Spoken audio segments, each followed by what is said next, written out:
Existem vários conceitos de ejaculação precoce. A ejaculação precoce, assim, para dar uma ideia geral, existem relatos da mitologia grega sobre a ejaculação precoce. E de lá para cá, poucos não se chegou a um consenso em relação à ejaculação precoce. Na verdade, vários estudiosos tentaram definir a ejaculação precoce, Marcia Johnson e muitos outros estudiosos da disfunção sexual masculina. Hoje, a Associação Americana de Psiquiatria já incluiu a ejaculação precoce como uma patologia, ela faz parte do contexto das doenças internacionalmente conhecidas. Então, a definição que a associação determina é que é a ejaculação que ocorre antes ou depois da penetração, né, de uma forma recorrente, após um estímulo sexual, sem que o indivíduo assim o deseje. Então, é uma ejaculação de uma forma descontrolada, em que o indivíduo não consegue ter o controle total daquele evento. Na verdade, a ejaculação precoce ela é determinada por ejaculação antes ou após a penetração.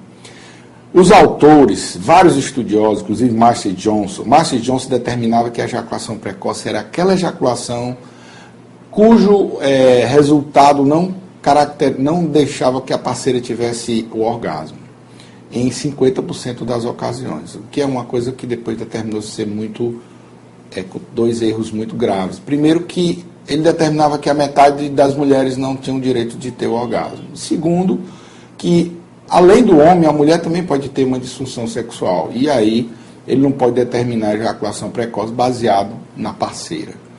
Outros estudiosos determinaram as incursões do pênis na vagina. Uns determinavam que após 8 incursões, outros após 7 incursões.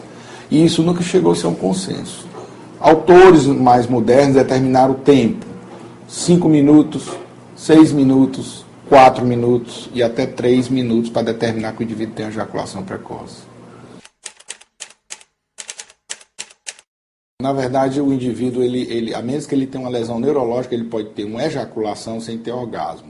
Mas ela sempre está ligada ao orgasmo. Na verdade, a ejaculação ela tem duas fases, né, basicamente. Ela tem a fase da emissão, quando após o estímulo o espermatozoide migra do testículo para as vesículas seminais, e a expulsão, que seria aquela contração em que o sêmen sai da vesícula e é expulso na uretra. A ejaculação, ela não tem tempo determinado, entendeu? Não é raro você atender um paciente que chega dizendo que tem ejaculação precoce. Por quê?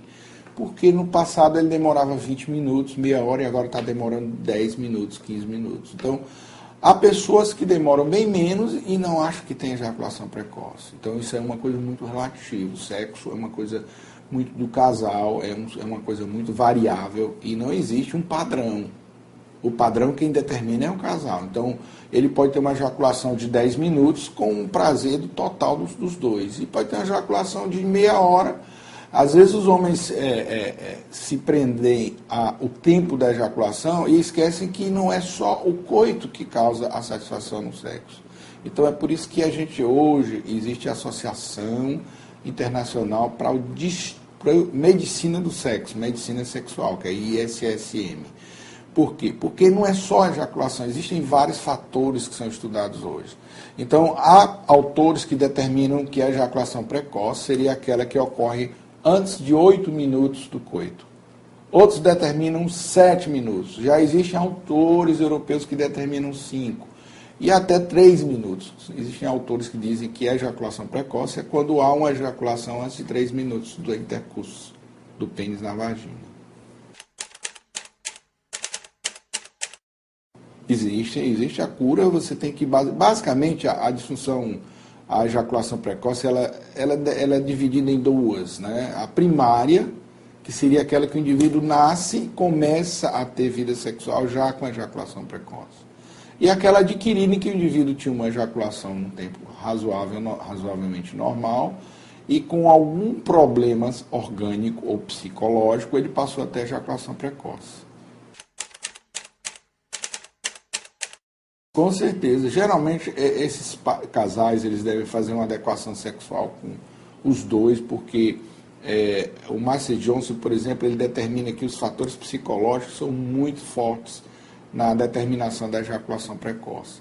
E a parceira, quando ela cobra ou quando ela não é orientada, existe uma ansiedade do homem que faz piorar esse quadro de ejaculação. Então, geralmente, é preciso uma orientação dos dois, é preciso uma orientação do casal, uma adequação do casal para que a cobrança não crie uma ansiedade no homem, determinando uma piora nessa ejaculação precoce. Ajuda. O preservativo, ele diminui a sensibilidade local e também o fato de o indivíduo não ter o medo de uma gravidez ou de uma DST indesejada, claro, ele com o preservativo ele fica mais seguro e ele consegue demorar mais. O tratamento a ejaculação precoce, é preciso que se diga o seguinte, ela é um resultado de fenômenos neuromusculares. Existe estímulo do córtex cerebral que causa a liberação de substâncias endócrinas. Essas substâncias estimuladas pela testosterona, elas vão causar uma vasodilatação e a ereção. Quando isso ocorre, que o indivíduo tem o coito, ele passa a ter uma sensibilidade local e ter um estímulo central também.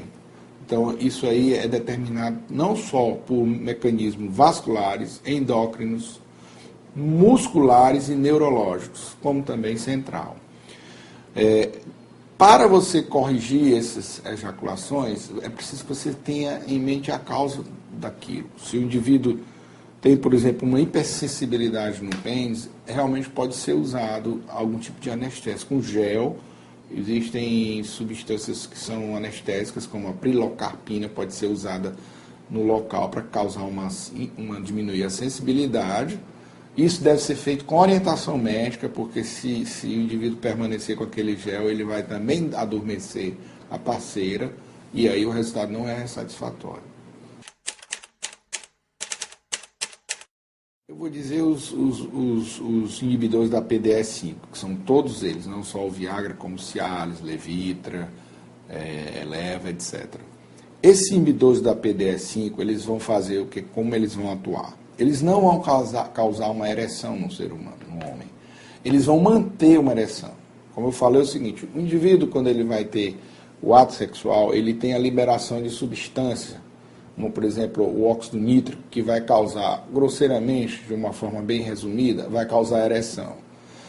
No momento em que o organismo libera o óxido nítrico para causar ereção, existem as substâncias que também são liberadas para inibir, no caso a PDE5. Essas substâncias inibem a PDE5. Qual o resultado? É uma ereção mais prolongada. Então, se você tomar uma substância dessa e não estimular a ereção, é mesmo que nada, não tem efeito. Por isso, deve ser usado com orientação médica. Então, o que acontece? Quando ele toma uma dessas substâncias e causa a ereção, o que iria inibir a ereção é bloqueado. Então, o indivíduo tem uma ereção mais prolongada. Já provou-se que a ereção, a ejaculação é independente da ereção. O Master Johnson tentou vincular as duas coisas, mas existem casos em que o indivíduo tem ereção perfeita, não tem dificuldade de ereção rígida, e na hora que ele quer, e não consegue manter a ejaculação sem que seja precoce. Então, isso aí foi desvinculado uma coisa da outra. Mas há casos em que o indivíduo, por ter uma disfunção erétil, por ter uma diminuição na ereção, ele desenvolve a ejaculação precoce como uma resposta do organismo. Vamos dizer assim, ou você goza logo, ou então vai amolecer. Aí o sujeito, ansiosamente, ele passa a ejacular precocemente. Não tenha nem dúvida, o estresse ele é uma das coisas que mais interfere no ser humano, na saúde como um todo, né? Na saúde geral do indivíduo. Você vê o seguinte, aqueles indivíduos que ficam com medo de gravidez, por exemplo, o coito interrompido, né? Que é uma prática usada para evitar a gravidez. Ele é uma das causas de formação de ejaculação precoce, porque o indivíduo se habitua a ejacular rápido e ele fica condicionado à ejaculação precoce.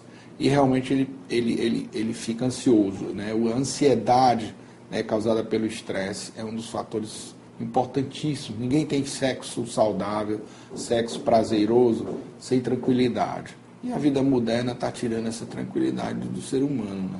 Corre, dia a dia, a competição, né? A vida, a violência, tudo isso deixa o indivíduo ansioso e estresse.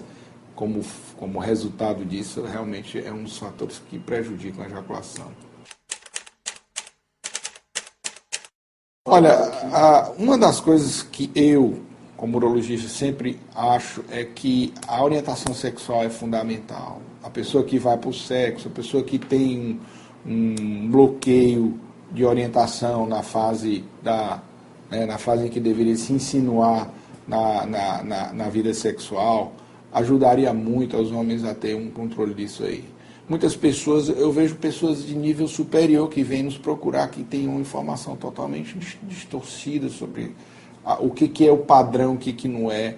Pessoas que têm, vamos supor, pessoa que tem 60 anos de idade que não se conforma de ter uma atividade sexual diferente do que tinha quando tinha 20. Então as pessoas precisam estar antenadas e sabedoras de que o sexo é uma coisa variável.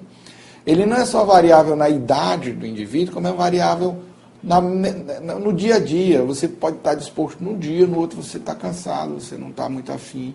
Então, como existe uma variação hormonal, tanto no homem quanto na mulher, sexo não é uma coisa padronizada. Então, a orientação seria importante no sentido da pessoa tirar o melhor proveito da sua vida sexual, tanto no início da vida sexual, como na vida conjugal após o casamento.